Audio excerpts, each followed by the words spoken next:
Hi, Gun. Hello. Hi. Shall we stop the recording? I don't think I know. Ah, sorry. I thought it was. Yeah, I'm gonna pause it.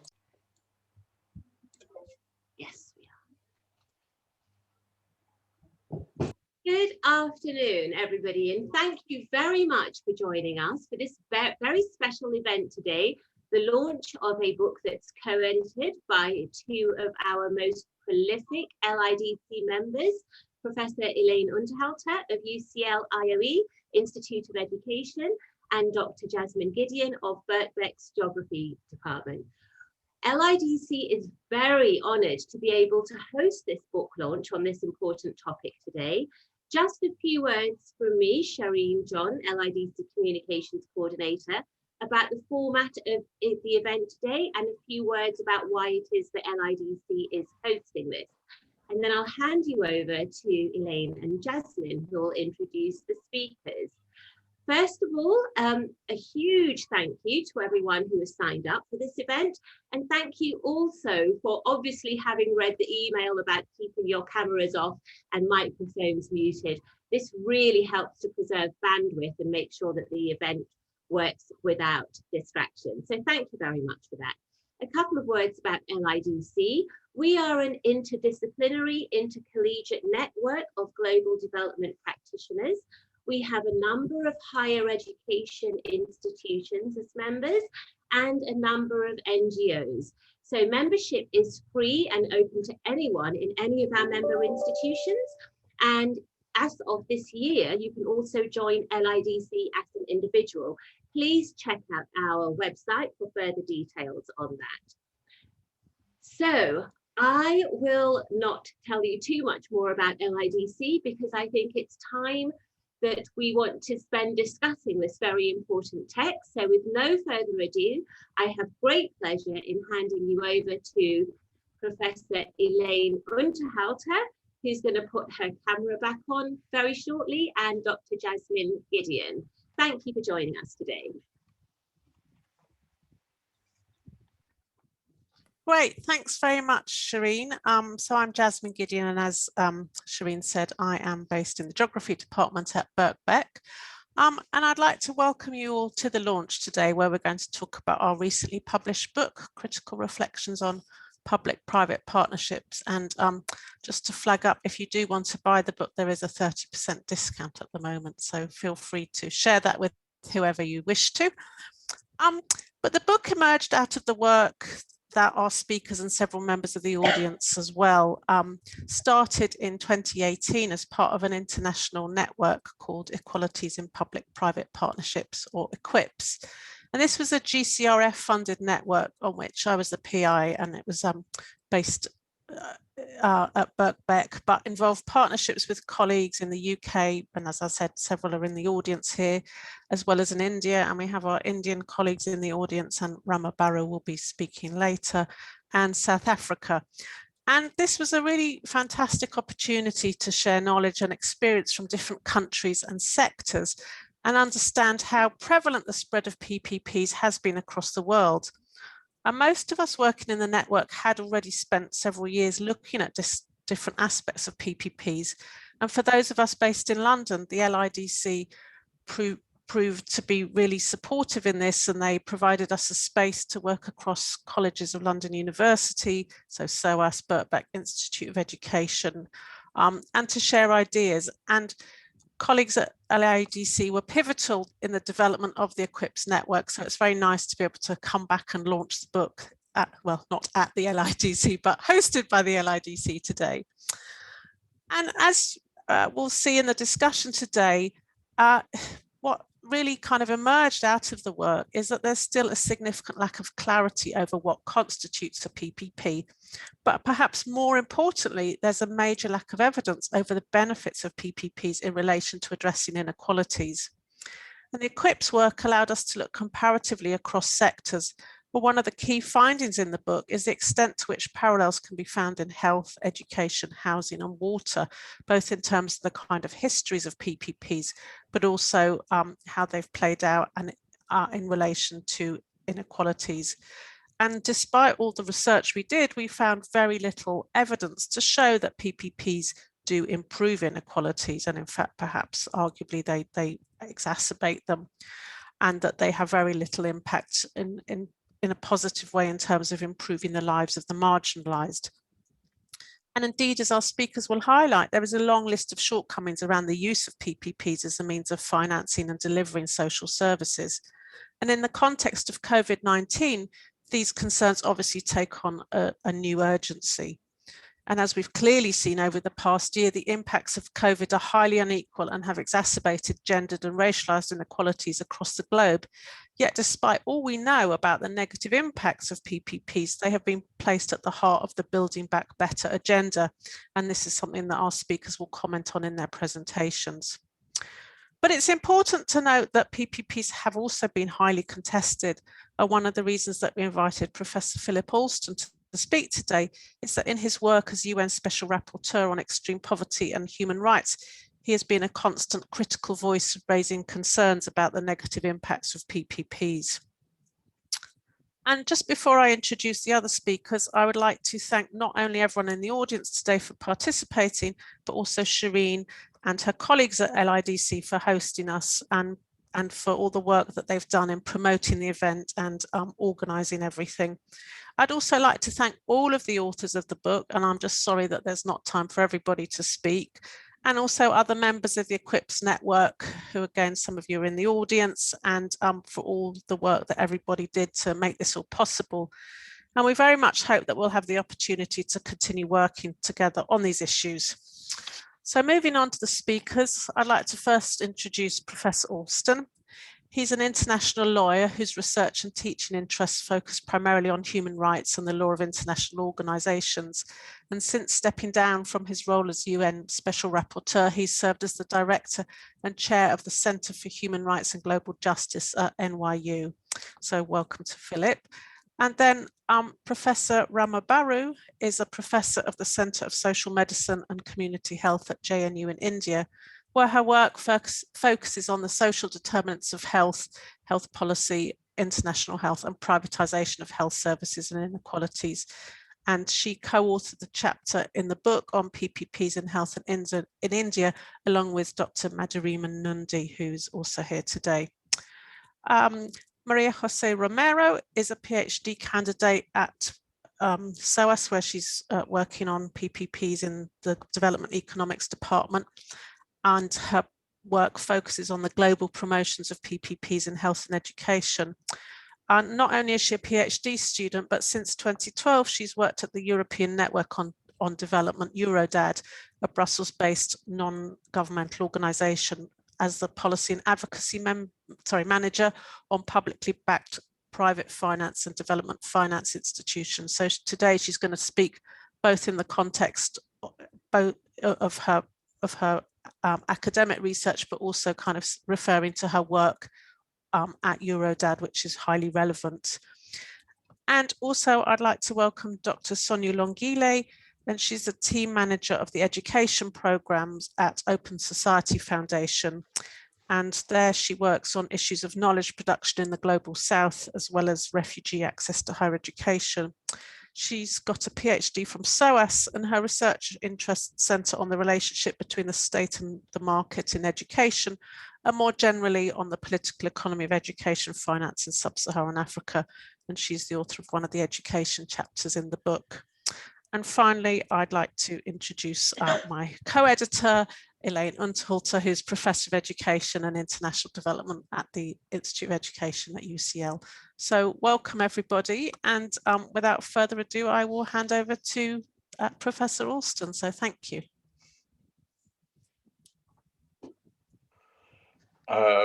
Many thanks, Jasmine. It's a great pleasure to join the group for discussion. And I must say that I was delighted to have the bonus of getting a copy of the book. I had read the introduction, but not the full book, and it makes a marvelous contribution to the overall debate. We're going to be talking, of course, about PPPs, but one of the issues is sort of definitional. Where do PPPs fit into the broader scheme of privatizing a whole range of functions that were once performed by governments?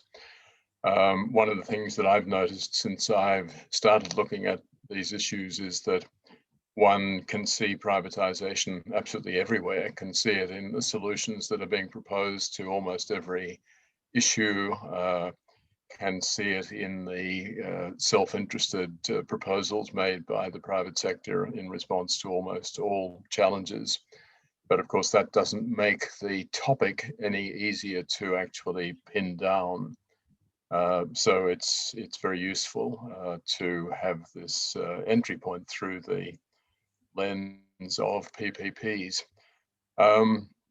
I think, I mean, to start with some good news, I think what we've seen in the last few years is greater questioning of the overall privatization enterprise and its impact. I'm less optimistic about the sort of impact that we've achieved so far, but this is the beginning of an awareness creation process. And the criticisms are becoming more mainstream, although that, of course, doesn't make them consistent either. I'm thinking of the Financial Times, which can wax lyrically about the books by Matsukato, for example, but nonetheless, and also rail against growing inequality, etc. But nonetheless is firmly on the privatization bandwagon in most of its writings. This book, I think, is very important because of the extent to which it marshals a lot of the evidence that is available. I don't need to tell this audience that the resulting picture is, I think, to someone who hasn't studied this area, astonishingly one-sided. Just a very brief anecdote, when I wrote my UN report in 2018 on privatization, I wanted to do some follow-up work, and so I gave it to an extremely bright graduate student and said to her, what do you think of this and what could I do with it? And she came back and said, oh, it's terribly one-sided. Everything is negative about privatization. And I said, you're absolutely right. So come back in a couple of weeks with all of the positive case studies that you're able to find. The empirical research that shows that there is a strong case to be made for privatization. And sure enough, she came back 2 weeks later saying, you're right, there's very little out there. And she came up with a couple of derisory studies. And I think that the book makes that point very effectively. It's particularly welcome because of the diversity of the sectoral case studies, housing, education, a range of other range of other areas where this has been a particularly prominent problem. I think the comparisons that the editors draw in the introductory paragraph, introductory chapter, are very helpful in putting this into a much broader perspective. And they certainly contribute importantly to the existing literature.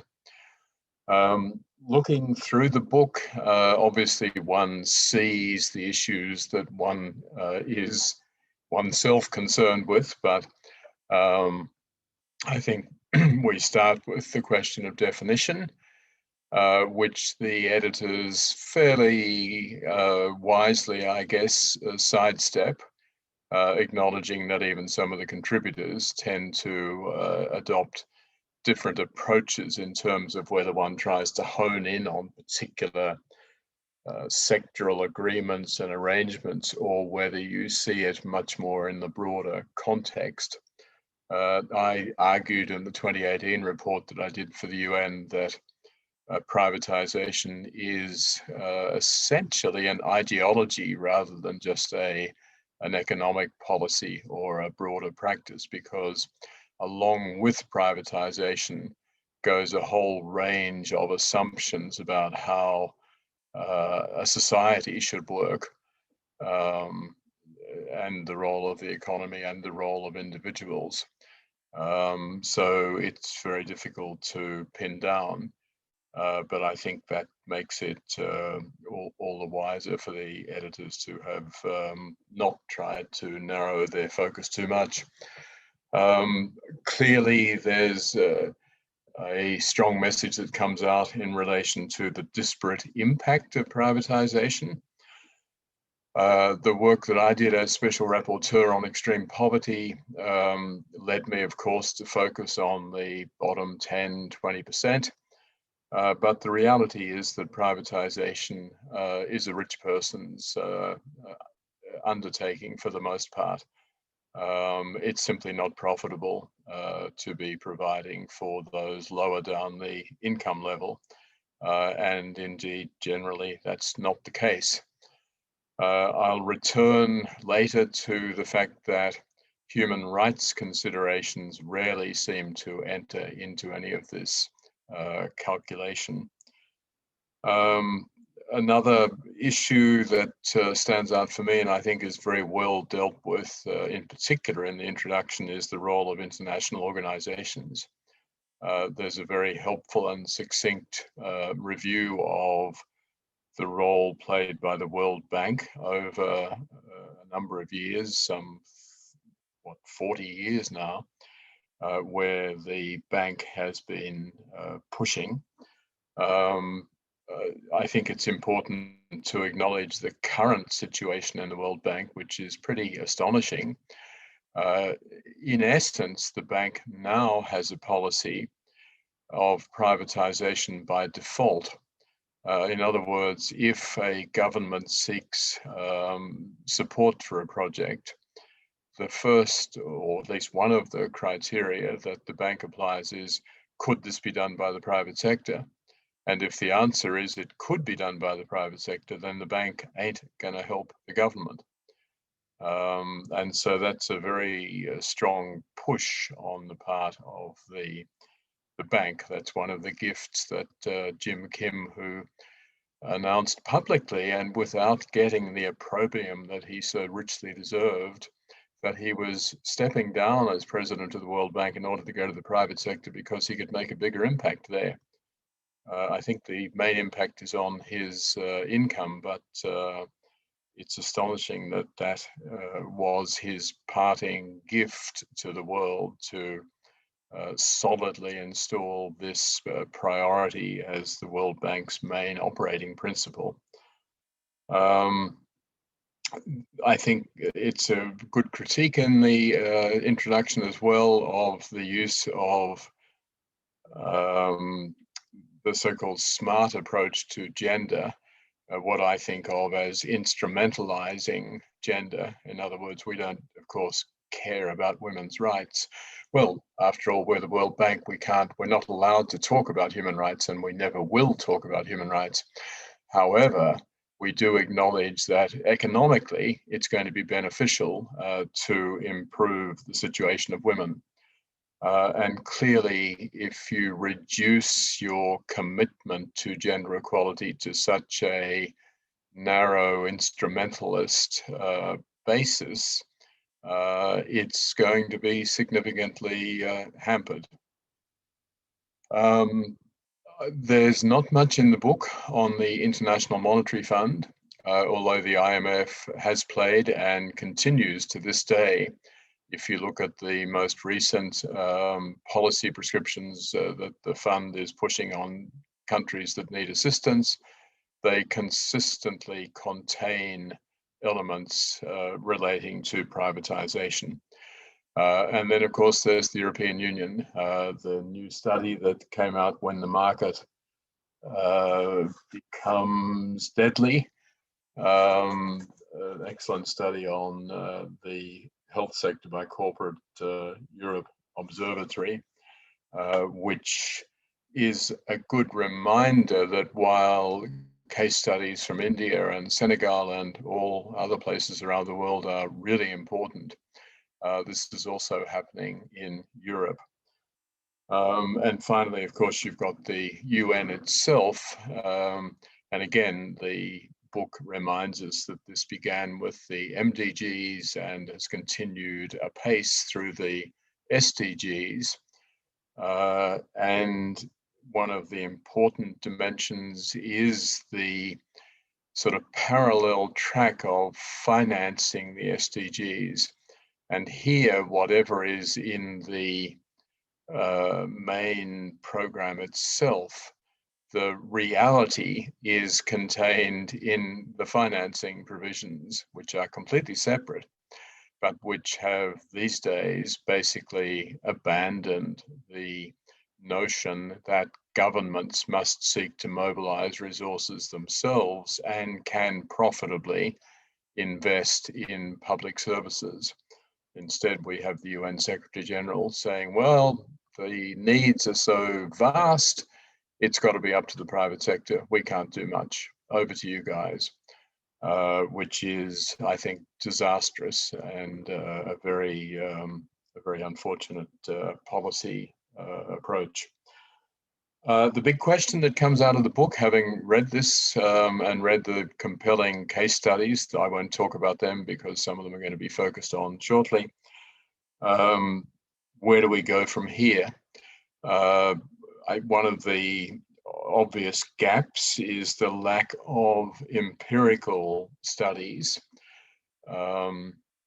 Even the biggest boosters like the World Bank and others acknowledge that they do impact and evaluation studies looking at a narrow range of sort of output criteria, but they don't know what the impact is on the lowest income groups. They don't know how the poor are faring. The reality is that sort of empirical work will never be done by the bank, nor obviously by businesses. It's something that civil society and other actors need to really pay important attention to. I don't think that there is any alternative in that regard, but to try to mobilize civil society. One of the reasons why this book is very important is that we do need to alert people who are working on issues who would say, oh, no, what we're doing has nothing to do with privatization. We're in the health sector or we're in the education sector. And unless there's a really obvious privatization element, they don't look at it. But the truth is that everything that they're doing is being significantly affected by the extent to which governments and other actors are outsourcing, privatizing so many of the functions that are being performed.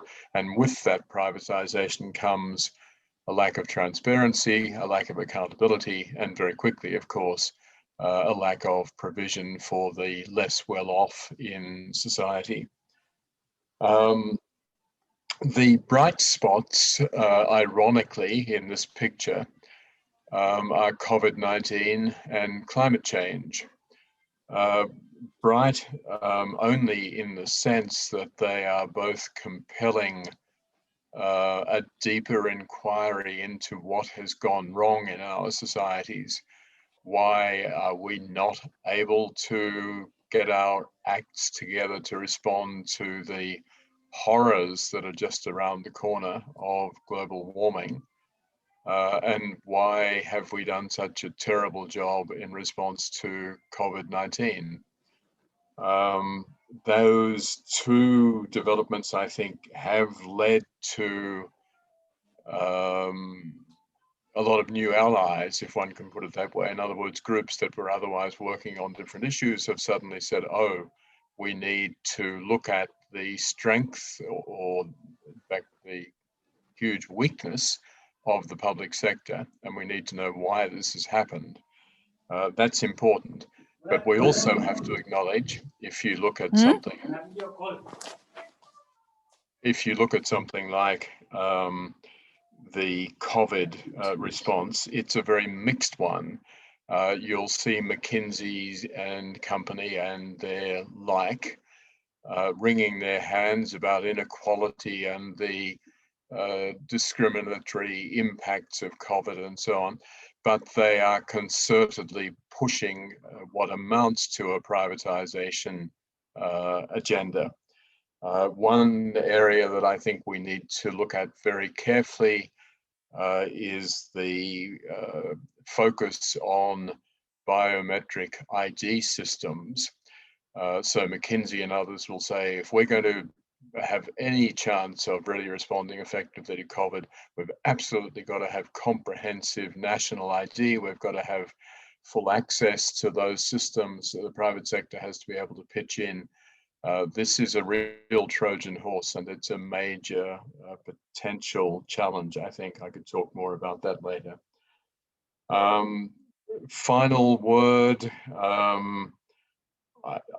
One of the problems of privatization is getting a handle on it and working out how to make it into a topic that people care about and understand. It absolutely is probably the elephant in the room in so many contexts, but it's complex, and civil society actors and others, as I said before, have been reluctant to really jump into this. I hope that this book will encourage many more to see entry points. I hope that those of us working on other issues will bring the privatization dimension into what we're doing. And finally, just to say where my work comes from is the study of human rights. Human rights is largely absent from the equation in most respects. Those who are critical of privatization are not actually looking systematically at the impact on human rights. There are exceptions when it comes to the role of private actors in relation to criminal justice, for example, private jails, privately produced algorithms, and so on. But when it gets to the social sectors, in particular health, education, housing, and so on, there's not enough attention paid to human rights. And those criteria are the ones that should ultimately be able to be used to discredit the results that are being achieved around the world by so much privatization. I'll leave it at that. Thank you.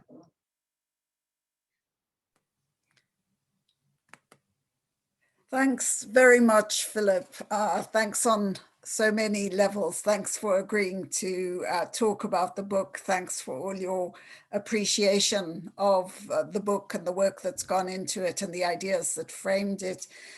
Your encouragement for more research, for activism, for people to link up across different sectors and across different social segments, and your end point, the two end points, which I think are ones that are so much on our mind at the moment, COVID and climate crisis, and what kind of relationship between public and private sectors enlarge the space for equalities and enlarge the space for human rights. I think your last point was really interesting for me, because the two of the education chapters in the book are concerned with what human rights can do for us in resisting PPPs and the impact for public-private partnership. But it's interesting because you raised the question the other way round. Part of the critique has to be the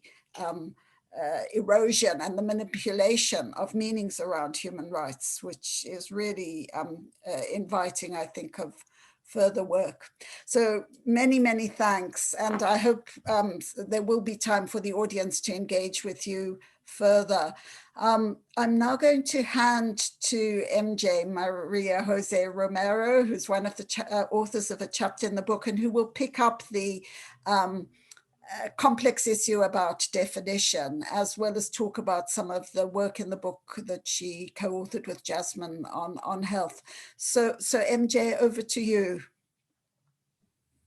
Thank you. Thank you very much, Elaine. Thank you everyone for being with us today. It's a pleasure for me to participate in this session, and it was also a pleasure to be part of this book with so many distinguished colleagues. And as both Jasmine and Philip Alston frame this conversation, the issue of public-private partnerships and in the financing and delivering of public services is particularly timely. And it is taking place when the world is thinking about the COVID-19 landscape and the post-COVID-19 landscape, right? And the pandemic has resulted in a deep recession with devastating social impacts and deepening inequalities. It has also exacerbated failures previously identified by many, with a great impact on women and the most vulnerable. The COVID-19 therefore has led to calls for ambitious responses, both in terms of scale and policies, under the broad headline of Building Back Better. But in many cases, there is no critical discussion of what Building Back Better means. And public-private partnerships are having a central role in the post-COVID-19 context, without a critical discussion either on what public-private partnerships actually are or on their implications of inequalities. And that's my long introduction to say that's why I think that this book, it's so welcome, and that's why in a way, this is what this book is trying to do, right? To provide critical reflections on issues like that. In my remarks, I will address two main points. First, as Elaine said, I will share with you some of the arguments developed in the chapter that I co-authored with Dr. Elisa Van Waper, addressing the challenges of defining public-private partnerships. And second, I will share some remarks that refer to the promotion of PPPs in this particular context and the main issues that arise from this. And here I would like to take some of the points that Philip Alston mentioned, but I will try to do that, sharing a very brief background to actually understand why we end up talking about public-private partnerships and how this promotion has taken shape in recent decades. There has been significant changes in global social policies and with implications for the state market nexus globally and at the country level, and for the strategies of universalization of provision. The private sector has been placed at the heart of development strategies, and the references to the MDGs and the SDGs are very valid references when we have to identify these. PPPs have been promoted as a key financing and policy tool to deliver public services. And this increasing role and promotion of the private sector in financing for development combines with three main things that are very important for us to place this in context. First, unwillingness of the donor community to scale up international public finance. And also unwillingness to agree on a multilateral resolution to unsustainable sovereign debt and to deal effectively with tax avoidance and evasion.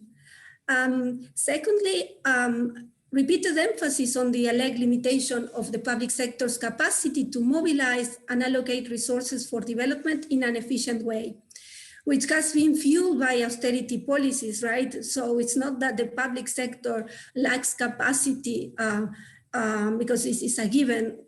This has been a determined policy in many cases. And third, the mass of wealth in the hands of institutional investors seeking stable and profitable investment opportunities. And for us, with Elisa and with others, these are three important points to place the promotion of PPPs in context. So PPPs are part and parcel of this private turn in development finance, recently reinforced by the pandemic. As Elisa and Kate Bayliss have illustrated in previous work, there has been a dramatic upscaling of global advocacy effort in favor of private finance and PPPs over the last decade. And as this book shows, and as Jasmine rightly mentioned, the promotion of PPPs proceeds despite ambiguous and often negative evidence regarding their cost, fiscal risk, effectiveness, and equity implication. However, and I come here to the point of the definition, it is important to say that there is no universally agreed definition of the term PPPs. Different typologies have been developed to categorize PPPs in the health and education sectors and in other sectors as well. And in our chapter, we develop a criticism of some of them. We do that despite their benevolent and often critical intent, right? Because it's not that these typologies are developed without this. But we argue that they tend to draw attention away from the underlying shared features across PPP arrangement, which become obfuscated as differences in concrete arrangement are emphasized. So in our chapter, we argue that PPPs implied state support domestically and internationally for the transformation of public services into private assets. And this shift is to the detriment of alternative practices and notions of public services and public goods framed by the imperatives of access and quality for all. So PPPs can be understood, we argue, as seeking to reconfigure specific relations between agents and structures embedded within a particular system of provision. And here in our analysis, we build on work done by Ben Fine and colleagues around the system of provision approach. The essence of the system of provision is that outcomes of, say, education, health, or transport provision result from historically embedded structures and processes which are informed by and feed into particular cultures of policy making, cultures of policy practices and norms of provision. So this relates to who has access to what and on what terms. And there is a book recently published by Kate Bayliss and Ben Fine that goes into details of this. So our attempt in the chapter is to situate PPPs in the broader tendency of financialization of development, rather than situating them in static categorizations along a particular typology. This gives rise to an essential set of questions that could give future critical engagement with PPPs across both scholarly and advocacy realms that allows capturing and revealing the essential, if variegated, nature of the PPP paradigm in public service provision. For us, the set of questions that we present could be seen as our very humble contribution to this debate. Now I would like to close with some remarks that have to do with the with the promotion of PPPs in the current context. Because it's clear that the role of private finance and of PPPs in particular has been reinforced in the international community's response to the COVID crisis. As recent research shows, including a paper that a group of us released in last October, the World Bank Group in particular is set to accelerate and scale up its support for private sector solutions across different sectors, including by its advisory service, the policy guidelines that the World Bank provides, and finance for PPP-related projects. For instance, we have identified these in the cases of India, Nigeria, Kenya, Uganda, Vietnam, and Brazil, and I am sure that the list can go on. And this refers to some of the remarks of Philip Alston. The 2017 World Bank approach called Maximizing Finance for Development, this is the one that he alluded to, successfully embeds the private sector across core public service provisioning. And this can be seen as part of the implementation of what Professor Daniela Gabor called the Wall Street Consensus, which seeks to reorganize development interventions around selling development finance to the market. And these raise a host of issues that have been highlighted by academics, but also by civil society organizations for many years, including in a campaign that was launched in 2017 with a manifesto on PPPs, signed by more than 150 organizations and trade unions from North and South to shed light on the problematic role of the World Bank Group in the promotion of PPPs. So the main impact of this agenda include fiscal liabilities, as the risk in PPPs remain with the public sector, lack of flexibility due to the long-term contractual terms, fragmentation of public service provision, cherry picking by private investors, lack of context-specific design of public service provisioning, worsening employment conditions in privately financed public sector and services, which in the case of health and education has a disproportionate negative impact on women, higher cost and inequitable access to public services, and redistribution from households in developing countries to shareholders of privately financed public service against the backdrop of historic inequality. And some of these points are clearly illustrated in the chapters of this book. So with apologies for being long, I will just conclude with my civil society hat on by saying that if government and multilateral organizations are truly committed to a building back better agenda, they need to learn from past lessons and consider the broad implications of their agenda.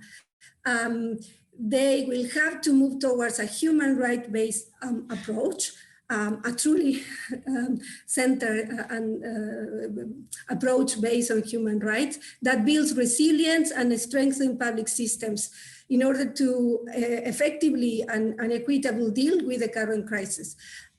We certainly think that business as usual is not an option in the current context. Thank you very much for your attention, and I hope that you enjoyed reading this book. Thank you. Thank you, MJ. That was a really rich and very informative overview of not only of the chapter, but the work that Eurodad is doing. And hopefully that will generate some questions at the end of the session today. So thanks, MJ. And now I'd like to introduce Professor Rama Baru, who is going to speak about PPPs in health in India. So Rama, over to you. Thank you very much, Jasmine, and both to Jasmine and Elaine for taking on this really huge task of pulling a range of subjects together on the issue of PPPs. I, along with my co-author, Dr. Madhurima Nandi, have done this chapter for this book on the public-private partnerships in health. I would agree with Maria, who mentioned that defining PPPs and really coming to a definition that was agreeable across the board was very difficult. This, in fact, our review of definitions of PPPs, both in the international context as well as in the Indian context, including the government documents relating to PPPs in health, was extremely heterogeneous. And I think that we did a brief critical review of this as we looked at the definitions of PPPs. One of the things that we did for this chapter was to take a historical overview of the evolution of PPPs in the broad definitions that exist, because there have been historically collaborations between the public and private sectors in India, And in fact, the term of a public-private mix existed even soon after independence. So we sort of took a decadal view of the evolution of this idea of PPPs. And we tried to highlight the plurality and diversity of PPPs in the Indian context. And the reason we felt the necessity to do this was that it was actually for us conceptually a continuum of sector. So as we looked at it as a continuum of commercialization, we saw even before in the 70s, the idea of the need for collaboration with the private sector, where the collaboration was much more with civil society, that is the non-profit sector, for demand generation. And this was particularly seen in the national health programs, like the family planning program in India. The profit sector really takes a fillip in the 1980s and the 90s. Actually, the World Bank Structural Adjustment Program comes to stay, and there are large loans that are taken for the health sector. Those loans came conditionalities, and those conditionalities for several of the national health programs, whether it was the tuberculosis control program or the AIDS control program, the conditionalities really moved the programs to partner with the private sector. It tries to the PPP national health. Dr. Baru, this is Shireen from LIDT. I'm afraid we're getting a little bit of delay on your talk. I'm not sure if it's possible for you to move closer to your router or plug into your plug in an Ethernet cable, because there's a bit of a delay. In the health system, and within the health system, we found that majority of the studies. So I'll switch my video off. Yeah. I'm having a problem with my. Can you hear me now? That sounded a lot better from where I'm sitting, so thank you very much for that. Okay. Mentioning the role of the force, really the 1980s and the 90s to stay and nationalities, and those conditions the programs to partly tries to one the PPPs in the health system. So looking, okay. With those loans case for several of the national.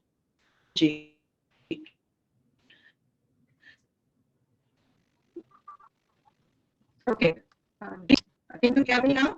The PPPs was not for loans and technology. The need for taking a perspective on study stripped.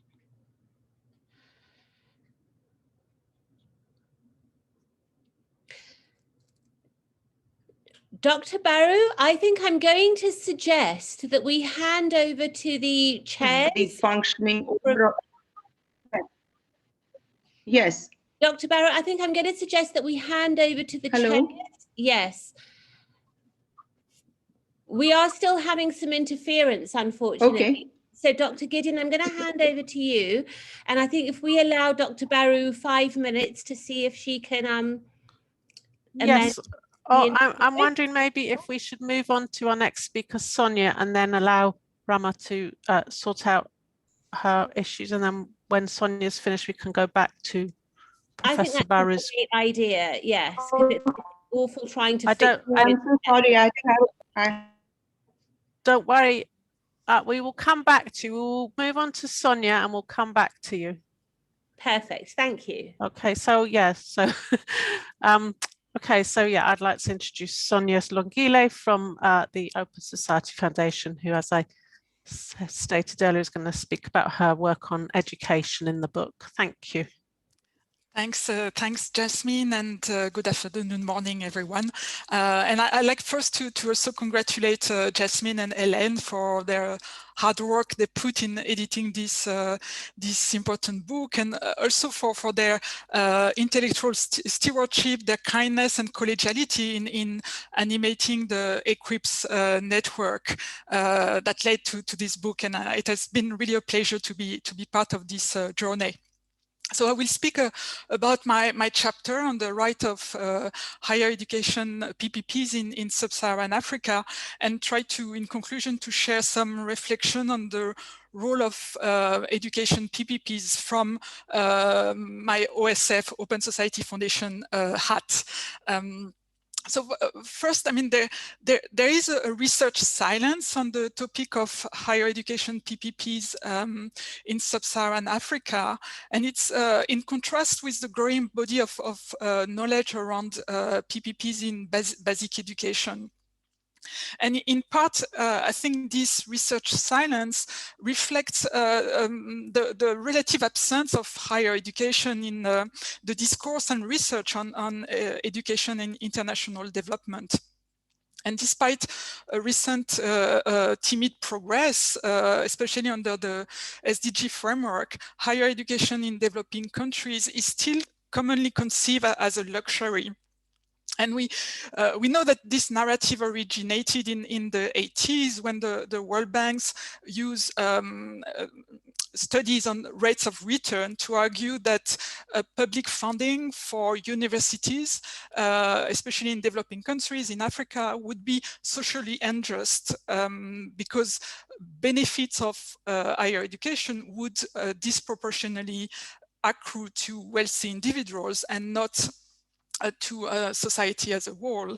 And obviously, since the structural adjustment program, higher education in Africa has gone through many changes.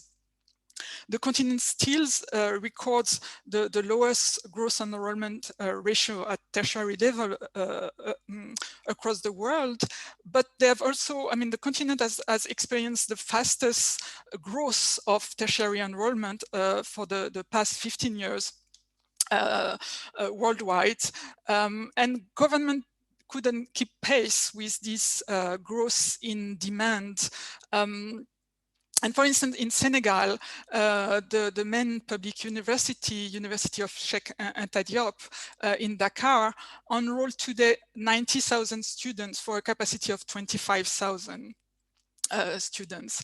And the rise of PPPs in higher education in sub-Saharan Africa is really related to this long-lasting structural underfunding of public higher education, coupled with a continuous mismatch between the supply and demand. And these PPPs have really gained high currency within African policymakers.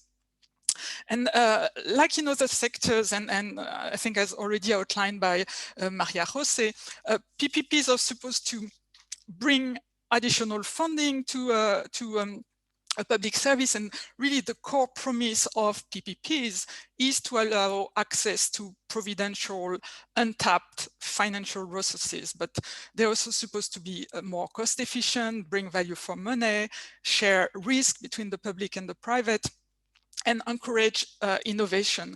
And on this particular aspect, it's interesting to see that higher education PPPs in Africa are linked or associated with the narrative around rising Africa, and how and to a modernization project from African leaders that really are ambition to see their countries being at the core of the global knowledge economy through investment in science and technology, away from the historical position of Africa at the periphery of the global economic order, that actually symbolically is represented by social sciences and humanities.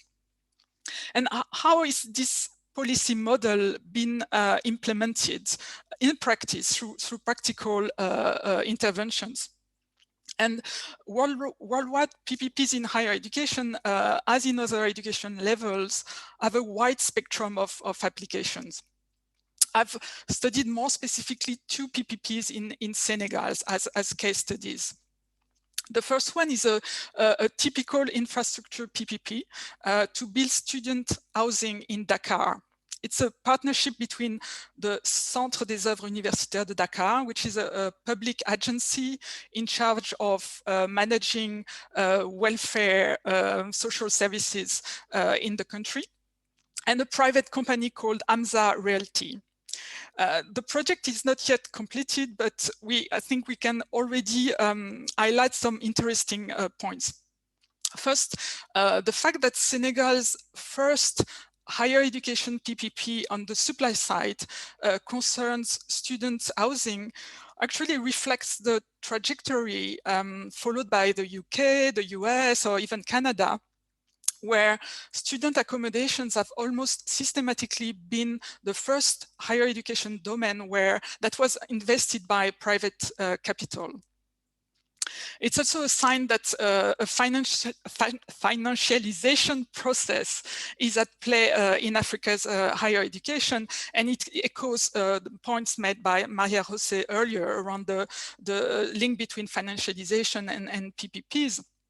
The company that is partnered with the state to build this student housing in Dakar, Hamza Realty, is actually the real estate subsidiary of Hamza Assurance Senegal, which is itself part of a West African insurance group. And actually, we see that worldwide student housing is increasingly attracting institutional investment in search of long-term and low-risk investment.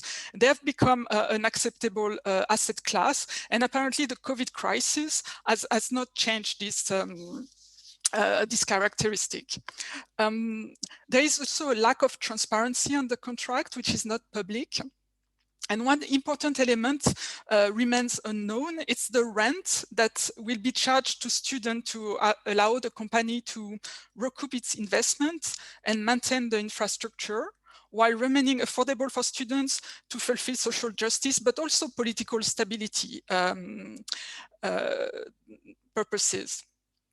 So the second Senegalese example I've studied is a demand-side PPP. It's a voucher scheme whereby accredited private providers enroll high school graduates who do not secure a seat in a public university. And in exchange, this private provider receive a state subsidy that cover the tuition of this student for 3 years of bachelor studies. And a few lessons can already be drawn from this voucher scheme. Actually, there is limited sharing of risk or costs, and it has actually generated inequalities because the state subsidized students in the private sector have to pay additional fees, and they don't have access to social benefits that are open to students. Also, most teachers in the private sectors are actually employed by a public university, and they moonlight to the private sector to increase their income. Also, PPPs do not constitute the silver bullet to address African higher education deadlock. In 2019, the partnership was broken because the government couldn't pay a $27 million debt to the private providers. They're not this pacified relation win-win arrangement that is portrayed in the literature or in the doctrine by the proponents of PPPs. They're riddled with power struggles. They don't deliver value for money, and they're also prone to corruption. I'm conscious of time, so I will conclude with a few words on what is the meaning of these PPPs in a post-COVID world from OSF perspective. And we all know, and it has already been said, that in the COVID economic shock will likely have a dramatic impact on education budgets. And it's really likely that in this context, PPPs will, the role of PPP will be further legitimized, and as well as the role of commercial actors in education as a whole. And their appeal as the providential financial silver bullet will certainly be magnified. There'll certainly be a rush of deals without enough democratic oversight. In education, the edtech domain might really needs to be watched out given the surge in edtech investment during the pandemic.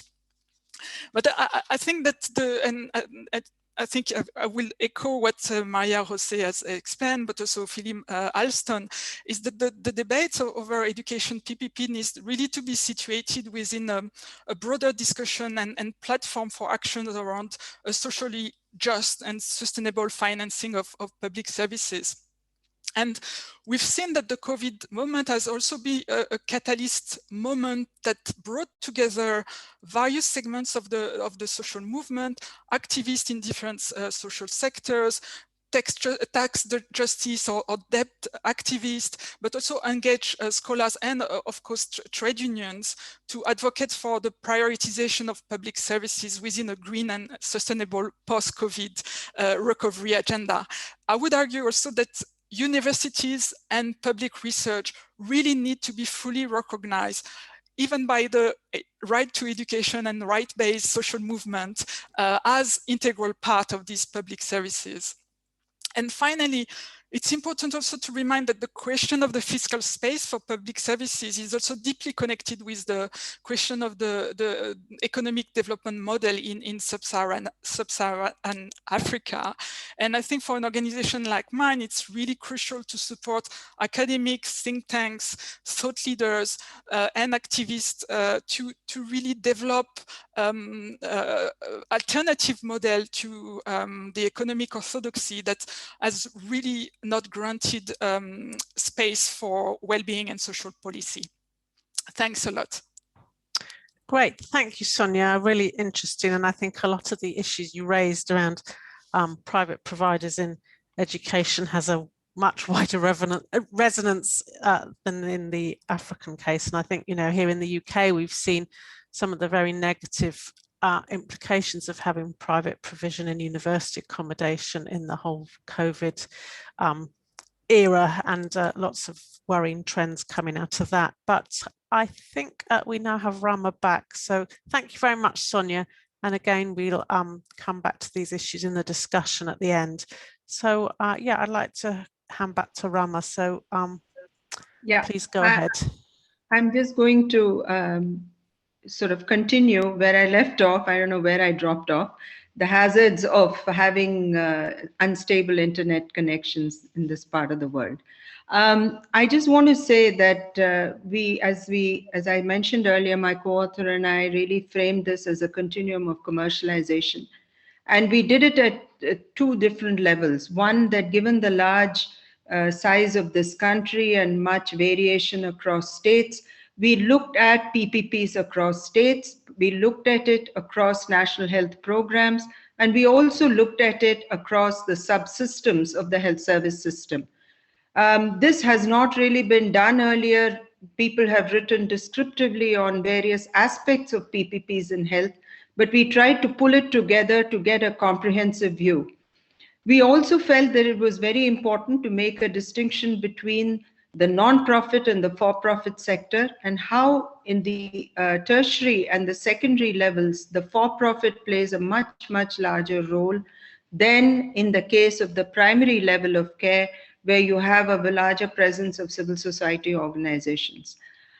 We also highlight the fact that the capacity to build partnerships and the pool of private players for these partnerships are extremely limited in the case of health.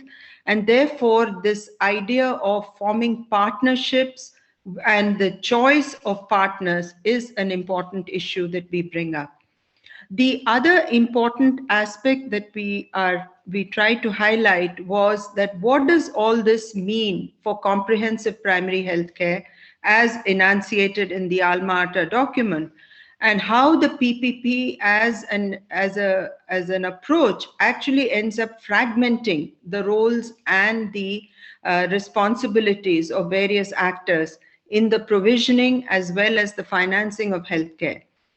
As COVID has unfolded, and we thought that it was an opportune moment for the public sector to be really enhanced and supported, we in fact find that the Government of India's recent policies is paving a road for greater commercialization and a greater role for public-private partnership. And one of the key areas is going to be medical education, nursing education. So it's very clear that the way ahead is really for PPPs in this present context. And the point that Alison made in the beginning was very, very important, that there are very few empirical studies which show you the success of PPPs. So you may have best practices showcased by various organizations, especially international organizations, who want to push that agenda. But there is very little empirical content in that studies, and they are very context specific. So it's very hard to generalize for the various other sectors and subsectors of the health agenda. Lastly, I want to say that I think there is a need for greater work in this area. There is a need for greater advocacy and the partnership between academia and civil society organizations that would really be able to bring together greater empirical work in this particular area. I'm very happy to say that some of my students and my doctoral students who are in fact logged in onto this program have been taking state-specific, program-specific studies, and I hope it will enthuse a whole generation of studies in this in the area of PPPs, which is begging to be investigated and also to be placing it within the larger commercialization and financialization of the private sector. Thank you very much. I will stop here.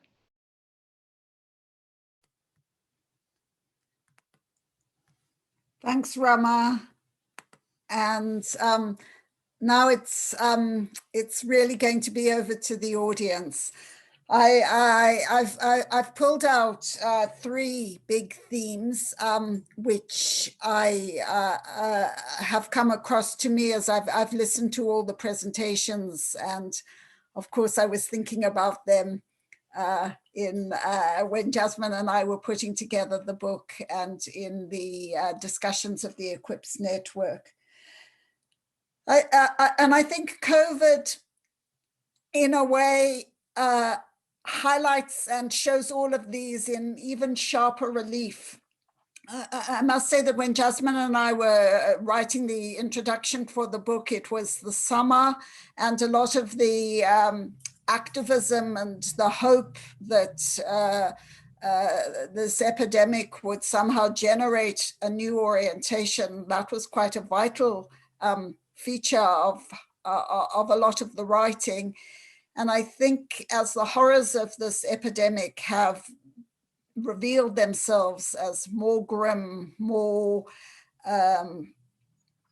painful, more extreme than had ever been anticipated, it calls to attention even more closely the demands to think better about this.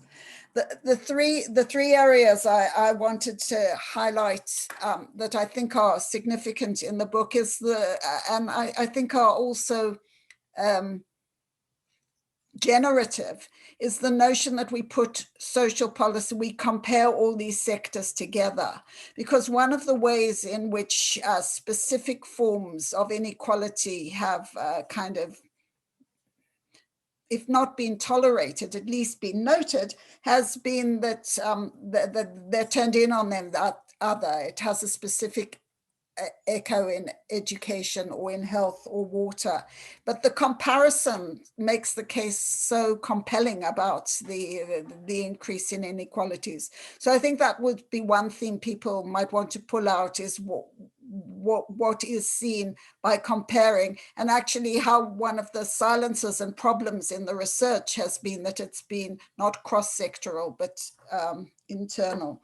And that leads to another issue about global frameworks. PPPs were massively promoted, and some of the chapters in the book talk about this as a kind of global idea by particularly mobile sorts of organizations that took them from one area, from one country to another, or from one sector to each other.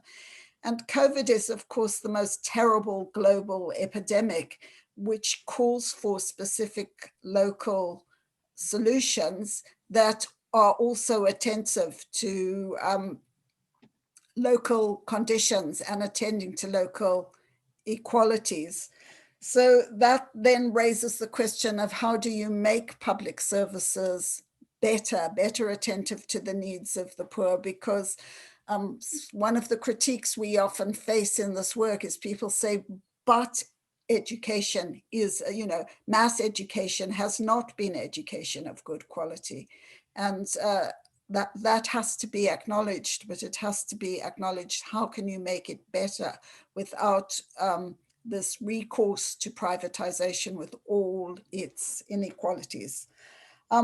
So those three themes of improving public service, developing global systems so we don't have this incoherence where the SDGs say in all present a wide vision of equalities, and then in SDG 70 there's this promotion of PPPs.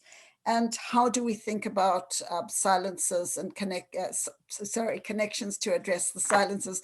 Those seem to me three themes that people might want to pick up on. Questions, and I'm now just going to look on the chat. Oh, I see 6 new questions have come through.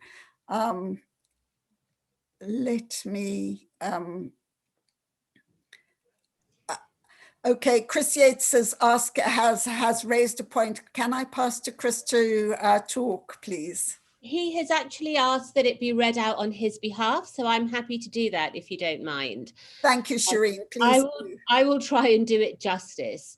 So Chris says, does the COVID-19 shock further offer the opportunity for a rethink in terms of student study location, and in fact potentially hollow out, as in reduce the case for, physical investment in student accommodation in favour of virtual investment in technology-based learning from the home, which challenges many old orthodoxies about safe, low risk and highly profitable investment in student physical accommodation. Student halls of residences are built and operated using PPP finance. Is there evidence that universities are rethinking the student accommodation issue away from the PPP investment model? Of course, for poorer students whose home living conditions lack plentiful space or strong internet and technology connections, the situation could get much worse. But grants could be made to offset this if national reliable infrastructures were to be assured. So quite a meaty question stroke point there for the panel to get its teeth into. I'll hand it back to you. Thanks, Shireen and Chris. Sonia, do you want to pick it up? Yeah, I'll try. There are many elements in the question, and it's very, very interesting question. And first, when I was preparing for this presentation, I wanted actually to because my research on student housing was done before the crisis, and I really wanted to understand what was the impact of the crisis on student housing, given the shift to online and remote learning. And apparently, I mean, the student housing remain a safe assets for private investors. So there's will, I guess, remain in the future a space for, I mean, a sector for investment.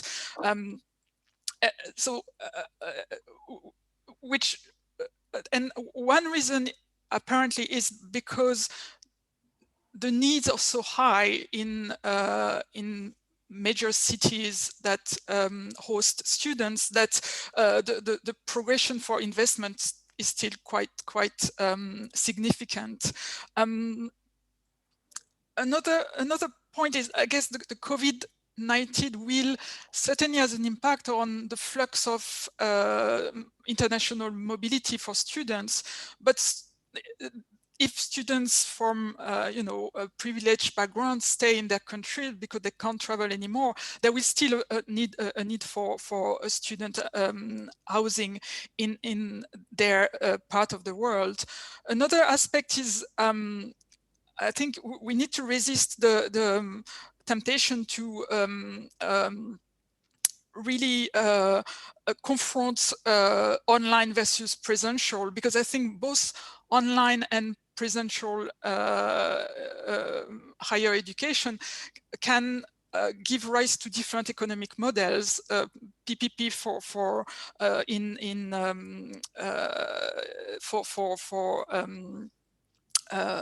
infrastructure and PPPs for online. So I as much as I think, yes, this is a moment for rethinking the impact of locations on economic model for higher education, I tend to think that the pressure to reproduce and to reproduce and consolidate trends that have been at play before the crisis will continue. And the online, a word on online learning, because I think it will really be one of major area where PPPs would develop in the future. And they could be also an opportunity for increasing access to higher education for those who are more disadvantaged. But for instance, in the US, the online program manager, the private companies that run and manage online programs for university, take a cut of up to 60% on the tuition fees. And online programs do not deliver on the promise of expanding access to higher education for groups. They are actually an instrument to amplify inequalities. So I don't know if I've tried to provide some answer, maybe pessimistic answer to Chris' questions. Thanks, Sonia. I'd now like to move to a question that Francie Land has put to Rama in the chat, but I think it's got such compelling relevance to the current moment that, Rama, it would be nice to hear you respond. The question is about how the privatization of preventative health services, its impact, the privatization of primary healthcare impacts on preventative and curative services. And it would be really nice to hear you expand in the answer you gave to Francie. Yeah, I think the privatization of primary level care has affected both preventive and curative services. And especially during COVID, there was a lot of disruption of preventive services. And we have now evidence from the Indian context that regular vaccination, child immunization went down. There was a lot of poor access to antenatal care for pregnant women. There was also a problem of the tuberculosis control program being able to run its, both its screening and its treatment. So I think this COVID and privatization sort of came together in a way in which primary level care was particularly hampered and produced a great deal of inequalities in access and exacerbated the inequalities that already exist across income and social groups. So the issue of accessibility was very clear, and the COVID-19 pandemic also diverted the health services and the health workers, especially the frontline health workers, to really focus on, screening and testing of COVID cases. So there was a lot of disruption of routine care, and that had a very huge cost, both in terms of human suffering as well as costs to care as you went, because you had problems that became serious and that required a lot more hospitalized form of care. So that is one. And the other about primary health care is that it also affected any privatization affects water supply, the sanitation, and determinants that go beyond just health services and curative and preventive care. So it really is a fairly complex area of disruptions. And that's one of the things that our chapter talked about, that what does fragmentation and disruption due to privatization of health systems really do for both accessibility and affordability. Thanks very much, Rama. And so that's almost a very good link to the next question, which is from Kate Bayless, who wrote the chapter in the book on PPPs and water, and draws out in the book how water moves from the sense that water is absolutely crucial means for all of us to stay alive. It becomes a privatized asset in relation to PPPs. But Kate's posing a larger question in the chat, where she's talking about PPPs are part of a bigger picture of capitalist expansion. And she's asking for any thoughts on how we can move to more socially equitable financing and provision of essential services. I think it's clear through some of the discussions over the last month that there's a whole range of issues about how low the GDP to the tax to GDP ratio is in many countries in Africa, below even what's recommended by OECD.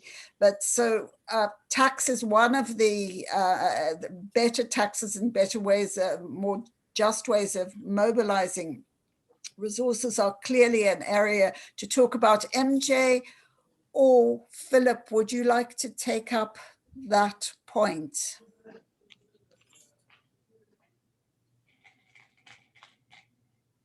If Philip is ready to go first, obviously I would defer to him first. Thank you. No, go ahead, Maria-Jose. Yeah. Okay, thank you very much. Indeed, it's a very relevant question. Thanks, Kate, for raising that. And my first reflection when I read the question was that the road that will lead us to socially equitable financing and provision of essential services is a very long one. We cannot be away from that, right? It's not that we will be in a different situation tomorrow.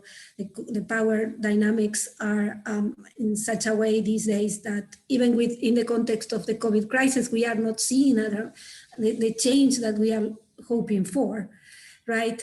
But having said that, I think that some of my points could go in line to what Philip mentioned in terms of civil society activism, academics' contribution that fit into a debate that is more rooted on what I mentioned, that it's about a human right-based approach to services and a debate that rethink the role of the state and reposition the role of the state in a different place. It's not that the state has to be the one writing and subsidizing profit for the private sector. It is that the state has to be the one that ensure that services are provided in an equitable and in a fair way. And for this to happen in terms of financing, as you alluded to, Elaine, we need progressive taxation. We need illicit financial flows to be curbed. We need donors, rich countries meeting their commitments in terms of delivering official development assistance in the way that they committed to do. We also need systemic solutions to debt problems and the fact that private investors are refusing to participate in any arrangement on the table these days. It's a sign that they are not ready to put their part in this. So I think that with this element, we will have a different balance in terms of public-private financing, and putting services at the center, it's key to be in the situation that Kate mentioned. Thank you. Thanks, MJ. Philip, did you want to come in on this? Yes, just very briefly. I should say that I hugely appreciate the work that Maria Jose and Eurodad do in this area, which has been superb. And I'm also very pleased to get a question from Kate Bayliss, whose work on both water and transport were very important in drawing my attention to the real dimensions of these issues in the United Kingdom a couple of years ago. My contribution in response to the question is a really unhelpful one, but I'll put it forth anyway.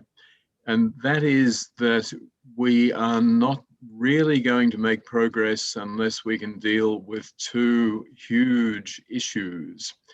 One of them is just the principle of what I would call social rights. In other words, that governments do have an obligation to ensure that all of the people in their countries enjoy a basic array of social rights, and we've lost sight of that principle. Human rights groups do all too little to promote it, and other groups are reluctant, thinking maybe it's a hangover from socialism or whatever. But we really do need somehow to start insisting that the foundation of the political economy that we're dealing with is the realization by all of social rights. The second equally unhelpful comment is that we need to change the narrative about privatization. What I find is that most of the organizations and institutions promoting it don't actually bother justifying it these days. In other words, are you serious? Is this going to be more efficient? Is it going to root out corruption? Is it going to provide better results? Those sort of questions are barely asked because the whole narrative has been turned around, and we are left with the presumption that private provision is going to be better in all of those respects. And that's what the average person still thinks. They still think, oh my God, who wants a big bureaucracy running these things? Who wants distant bureaucrats to be making decisions? And in fact, of course, what you've got is a much bigger bureaucracy, but a corporate one. You've got decisions that have been made that you don't see, you can never have any chance of getting at. And it's far worse than any public bureaucratic nightmare that proponents of privatization might be painting. So I think we really need to think about how to tackle those two huge issues as at least the backdrop to the work that's being done to expose the shortcomings of privatization. Thanks very much, Philip. I think that one of the examples in the book of an attempt to change the narrative is this the application of the Abidjan Principles, which is a framework of international human rights law and trying to use these as a way to assess whether or not the education systems of countries are giving quality education, and to judge private provision against a standard, rather against often spurious claims that it's more efficient, more agile, and not corrupt. And Maria Ron-Balsero, who's one of the authors of that chapter, has posted a question about that. So I've just scrolled through the questions, and I think there are some very nice congratulations, which I'm very pleased to see. Jasmine, is there a point you would like to make in wrapping up, or should we start moving to thanks? I think maybe, yeah, moving to thanks. I don't think there's anything, well, there's plenty to add, but yeah, I think it's, yeah. Oh, Okay. actually, something's just come up here.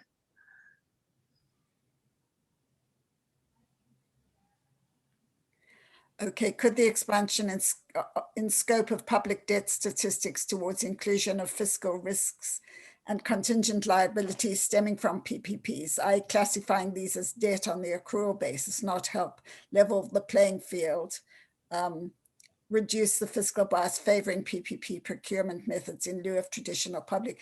I think to the person who's raised that question, it's and probably this is part of the response to Kate, and MJ and Philip came in at it at different levels, and maybe this is also a kind of wrap up point, is that it's almost as though we need to work on these issues at three levels. They're very specific things that are specific to each particular sector and to each particular sector in a particular country context. And there, what it is you can do and where you can go, it's going to depend on the balance of forces and the range of social actors and the historical location. And I think that came out very clearly in Rama's story of India and the ways in which Sonia was showing the debate around higher education in Senegal. So there's specific things that can be done in relation to tax. There's specific things that can be done in relation to education or health or water in particular countries. But the bigger picture thing is the thing about changing the narrative. It's the thing about really questioning whether PPPs are what they are chalked up to be, or whether they are really a huge erosion of ideas about public good, ideas about social contract, and these ideas about social and economic rights, and our relations with states. And too often the critiques of how those things have been poorly delivered doesn't advance the ambition of how they can be better delivered. And if any time there was a moment to try to, think freer at both the technical and the narrative and the conceptual level, and to draw in every bit of research from every student who's listening and every colleague who's listening, it seems this is the moment, because this is such a major moment of crisis. And we just can't do things as we did them before. We have to do them better and more connected. And Philip, yes. Yeah, just a very quick comment. I think that Rogerio's comment is really very important. I use the term fiscal illusion, and I think that's what so many PPPs are all about. What happens is governments say, my friends, we have a magic solution. Suddenly, this is not going to cost us anything. And yet we're still going to have, whether it's higher education, whether it's housing, whether it's healthcare, and it's all taken care of.